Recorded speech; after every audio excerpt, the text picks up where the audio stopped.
Isang panukalang batas ang inihain ng ilang kongresista laban sa pag-recycle o muling paggamit ng mantika. Ayon kasi sa mga pag-aaral, maaari itong makasama sa kalusugan. Ang mainit na balita hatid ni Bernadette Reyes. Sulit ang mantikang gamit ni Junjun sa negosyo. Maghapon na kasi itong pamprito sa mga tindang kwek-kwek at fish balls. Isang araw po, ganun. Simula umaga hanggang hapon po. Opo. Pero kinabukasan? Hindi na po. Sa pwesto naman ni Ronald ang pinamprito ng kwek-kwek, siya rin gagamitin sa banana Q. Pero meron naman po na mas nabibili talaga na mas mura siya. Hindi siya talaga totally recycle na mga cooking oil.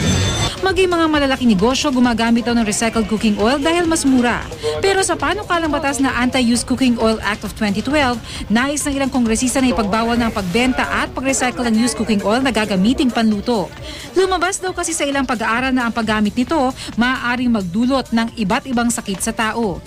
Ito po ay talagang masama sa ating kalusugan at marami na po kami natanggap na reklamo.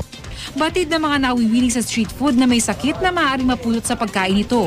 Yung iba, hindi raw talagang maiwasang maakit ng mamantikang pagkain pero pabor din sila sa panukalang batas. Hindi na rin maganda yung masyado ng maitim tas gamit ka pa ng gamit. Parang very toxic na yun sa katawan ng tao. Tsaka depende kung ano yung niluto mo. Kung sa fish, okay lang. And pork sa pork. Pero kung magkaibang klase, hindi siya ubra. Kaya ang suwestyon ng ilan, ibenta na lang daw ito sa mga plantang gumagawa ng alternatibong langis gamit ang used cooking oil. Alam ko may mga manufacturers na po tayo ng itong mga cooking oil as fuel. Meron na pong ginagamit na to ng ating mga federasyon ng mga super. Actually, kulang pa. Ang alam ko po, dito nga sa Fairview, meron po dyan ng tangke para dyan sa mga used cooking oil na ginagamit as fuel. Pero makamenos man sa mantika, hindi pa rin maiiwasan ng ilang umaray sa mahal ng bilihin ngayon.